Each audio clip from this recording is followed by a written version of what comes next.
네, 즐거운 하루와 함께하는 지식인 답변 시간. 네, 이번엔 정규분포와 관련된 답변을 드리고 있네요. 그래서 정규분포의 정의와 특징을 설명하고 정규분포를 따르는 다음에 두 분포를 그림으로 비교 설명하라 라고 해서 네, 두 가지 분포에 대한 설명이 나와 있고요. 이거를 그림으로 만드는 방법은 엑셀로만 만들 수 있는 건가요? 라는 질문도 또 추가로 해주셨네요. 아닙니다. 그림을 그릴 수 있는 방법은 무수히 많아요. 손으로 그리셔도 되고요. 아니면은 뭐 엑셀로 그리셔도 되고요. 저 같은 경우에 보통 그래프를 그릴 때 그래프를 그려주는 웹사이트를 이용하고요. 그리고 굳이 이게 아니어도 엑셀 말고도 예를 들면 매스랩이라든가 매스매티카는 그래프 그것도 그릴 수 있을 것 같고, 네, 여러 가지 프로그램이 있습니다. 그렇지만 엑셀이 가장 흔히 쓰이죠, 일반적으로. 그래서 아마 엑셀로 만드는 방법에 대해 질문해 주신 것 같아요. 근데 저는 개인적으로 엑셀을 그렇게 잘하지 못합니다. 그래서 일단은 제가 자주 이용하는 그래프 그리는 사이트를 이용해서 그래프 그리는 걸 보여드릴 거고요. 만약에 아니다, 난 반드시 엑셀로 그려야 된다, 엑셀 알려주세요 라고 하시면 의견을 달아주시면 제가 엑셀로 만드는 방법도 보여드릴 순 있는데 그게 가장 효율적인 방법은 아닐 수 있어요. 네, 다시 한번 말하지만 저는 엑셀 전문가는 아닙니다. 네, 그렇기 때문에 엑셀로 그래프 그리는 건 솔직히 자신 없다 라고 말씀드리고 시작하면 될 것 같아요. 그래서 우선 정규분포의 정의에 대해 알려드려야 될 것 같은데, 개인적으로 제가 질문자님의 다른 글을 읽어봤을 때 질문자님께서 1학년이라고 하셨거든요. 근데 1학년 때 통계를 배운다, 그 뜻은 아마도 대학교 1학년이신 것 같아요. 근데 대학교 1학년 때의 정의와 중고등학생 분들에게 알려드리는 정의는 솔직히 다릅니다. 대학교 때의 정의는 조금 더 수학적인 정의를 알려드려야 되거든요. 그런데 왠지 제 동물적인 느낌은 고등학교 때의 정의를 요구하시는 것 같아서 일단은 고등학생 때의 정의를 알려드릴 거고요. 그 후에 뭐 특징 그런 것도 한번 얘기해 보도록 할게요. 우선 기본적인 설명을 드리기 위해 저는 그림판을 지금 켰고요. 그럼 설명 시작하도록 하겠습니다. 우선 그래프를 그리려면 XY축이 있어야 되겠죠? 네, 이렇게 있고요. 정규분포는 XY축을 기준으로 그래프를 그릴 때, 네, 물론 여기가 X고 여기가 Y겠죠? 어느 X 위에 한 점을 기준으로요, 네, 벨 모양의 그래프가 나타나면은 이걸 저희들은 정규분포라고 합니다. 네, 그래서 벨 모양은 네, 다음과 같이 벨 모양이 이렇게 나와야 되는 거고요. 원래는 이 X를 기준으로 좌우가 대칭이 되어야 돼요. 즉 왼쪽의 모양과 오른쪽의 모양이 똑같아야 돼요. 그렇지만 뭐 손으로 그렸으니까 어쩔 수 없게 왼쪽 오른쪽이 오차가 있지만 꽤 근사하게 비슷하게 나온 것 같아요. 네, 그래서 그래프를 그렸을 때 어떤 X의 한 점을 기준으로 이런 벨 모양이 나왔다, 그 X의 한 점을 기준으로 좌우 대칭이고 왠지 벨 모양 같다 라고 하면 그것은 정규분포가 됩니다. 참고로 굳이 이렇게 넓은 벨이 아니어도 되고요. 이렇게 왠지 날카로워 보이는 벨이 될 수도 있고요. 굉장히 넓적해 보이는 벨이 나올 수도 있습니다. 네, 이거는 이제 제가 이거 이후에 알려드릴 그래프 툴로 여러 종류의 그 정규분포를 그려보시면 알 수 있으실 거예요. 어쨌든 정규분포는 무엇이냐? X의 한 점을 기준으로 벨 모양의 커브가 나오면 된다. 벨 모양은 좌우 대칭이고, 네, 다음과 같은 모양의 그 그래프면 된다 라고 알아두시면 될 것 같아요. 참고로 이제 몇 가지 정규분포가 아닌 예를 들어보도록 할 건데, 네, 예를 들면 이런 그래프를 만났다. 이거 정규분포 아닙니다. 일단 좌우 대칭이 아니죠. 벨 모양 같이 보일 수는 있는데 좌우 뒤층이 아니기 때문에 정규 분포 아니고요. 이거와 반대쪽으로 생긴 이런 그래프도 만나실 수 있는데 이거 벨 모양 아니기 때문에 정규 분포 아니고요. 좌우는 대칭인데 벨 모양이 아니면 네, 정규 분포 아니고요. 네. 이런 식으로 좌우 대칭인데 벨 모양이 아니다. 정규 분포 아닙니다. 네, 그래서 정규 분포에 대한 설명은 대충 그 정도면 될 것 같고요.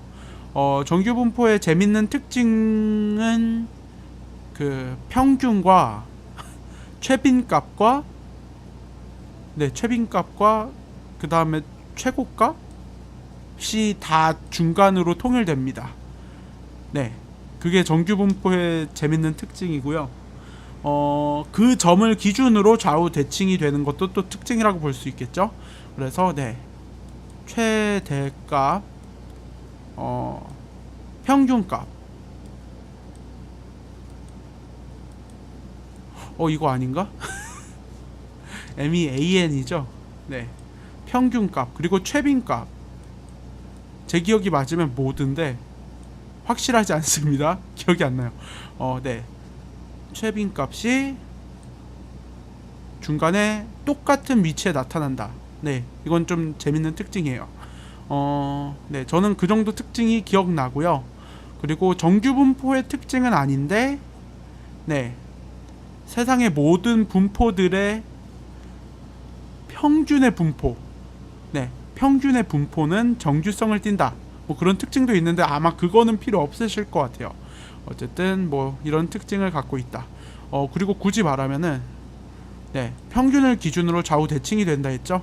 그래서 평균을 기준으로 좌우 대칭이 되는데 여기서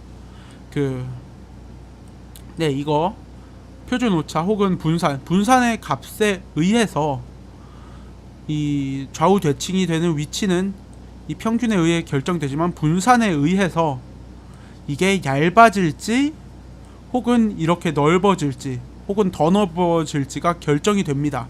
분산에 의해서 말이죠. 네, 그런 특징도 있다라고 알려드리면 될 것 같아요. 네, 그러면 이제 그래프를 그리는 툴을 보여드리도록 하겠습니다. 네,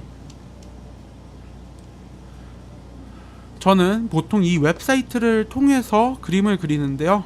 desmos.com 이라는 사이트고요.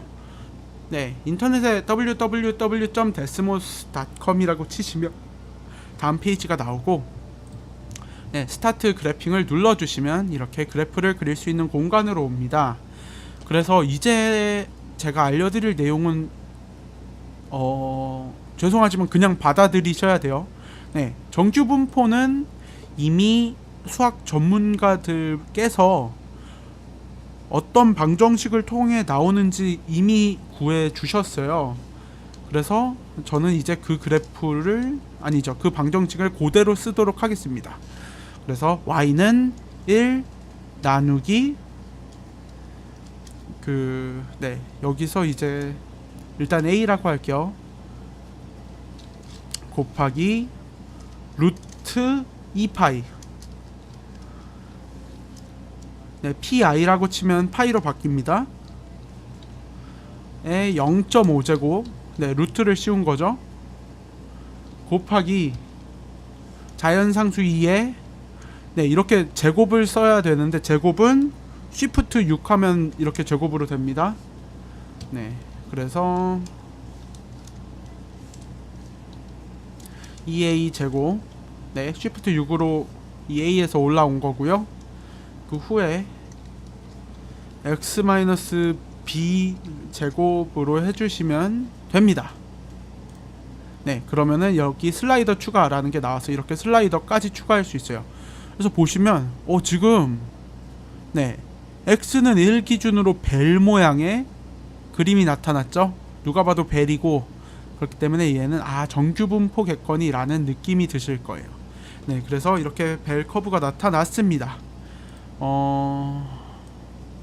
그래서 이제 이 첫 번째 그래프를 그려 보실 건데요. 네, 여기에서 이 A는 그 표준 오차를 의미합니다. 표준 오차예요. 그런데 지금 이 첫 번째 같은 경우에는 표준 오차가 5네요. 그렇기 때문에 이 A를 5로 바꿔줍니다. 네, 지금은 뭐 이상해 보이지만 좋아질 거예요. 그 다음에 이 B는 평균을 의미합니다. 평균은 여기서 15이기 때문에 15라고 써주시면 네, 이렇게 그래프가 나옴을 확인할 수 있습니다.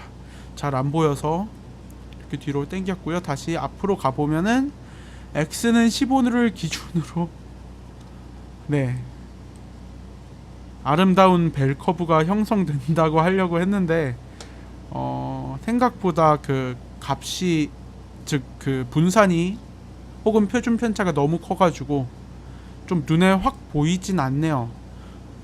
그치만 저희들은 제대로 정규 분포를 그린 상태입니다. 네, 멀리서 보면은 네, 끔찍하지만 그래도 이게 벨 커브가 맞고요. 그래서 저희들은 첫 번째 정규 분포를 그렸다라고 할 수 있겠습니다. 그럼 이제 두 번째 정규 분포를 그릴 건데요. 이 식을 복사해서 아래쪽에 붙여넣기를 하겠습니다. 네. 그런데 저희들은 이 두 번째 식에서의 평균과 표준 편차를 이 두 숫자로 바꿔줘야겠죠. 그런데 A와 B를 이미 위의 식을 위해 사용했기 때문에 A와 B를 C와 D로 바꿔주겠습니다. A를 C로. 네, 첫 번째 여기에 상수에 A가 있었고요. 이 E의 지수에 A가 있는 걸 C로 바꿔주시고요. 이제 여기 있는 B를 D로 바꿔주세요. 네, 그럼 여기 또 슬라이더 추가하기가 나오죠. 모든을 눌러주십니다. 그럼 또다시 이렇게 나왔고요. B 지역은 평균이 10이네요. 평균은 아까 B가 평균이라 했죠. 즉 이 위치에 있는 어떤 변수가 평균인데 저희들은 그 변수를 D라고 설정해 줬으니까 이걸 10으로 바꿔주시고요. 그 다음에 표준 오차는 여기 2라고 돼 있죠. 이걸 2로 바꿔주시면 네, 저희들은 그 그래프를 완성한 게 되겠네요.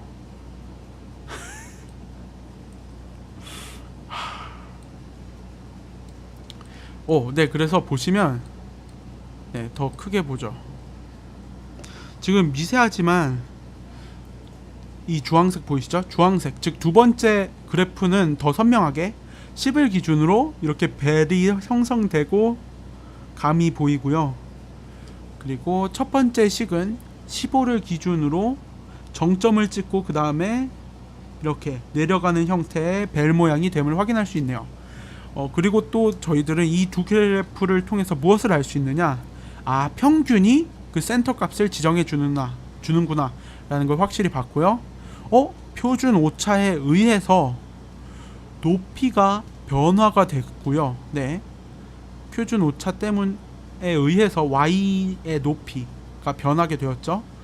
그래서 첫 번째 그래프는 표준 오차가 5인데 여기까지 왔고, 두 번째 식은 표준 오차가 2인데 여기까지 온 걸로 보아하니 표준 오차가 크면 클수록 이 그래프에서 최고 Y값의 높이가 낮아지는구나 라는 걸 또 알 수 있었네요. 네. 그리고 퍼지기는 이 표준 편차 값이 크면 클수록 더 좌우로 멀리 퍼짐을 확인할 수 있습니다. 네. 이거 그래프 너무 얘가 안 좋아서 확인하기 힘든데, 보시면 지금 주황색 그래프는 벌써 여기에서 이 양끝점은 바닥을 찍고 있는 걸 볼 수 있는데, 이 빨간색 그래프 15를 기준으로 딱 잡았을 때 아직도 닿지 않은 걸 보아하니 표준 오차가 높으면 높을수록 그 벨이 더 좌우로 멀리 퍼지게 되는구나, 그리고 퍼진 대신에 최고 높이는 낮아지는구나 라는 거를 두 그래프를 비교해서 알게 된 것 같아요. 그래서 저는 여기까지 설명드리면 된 것 같고요. 제가 이 데스모스닷컴을 직접 치셔도 되고, 제가 그 답변에 링크를 걸어 놓을게요.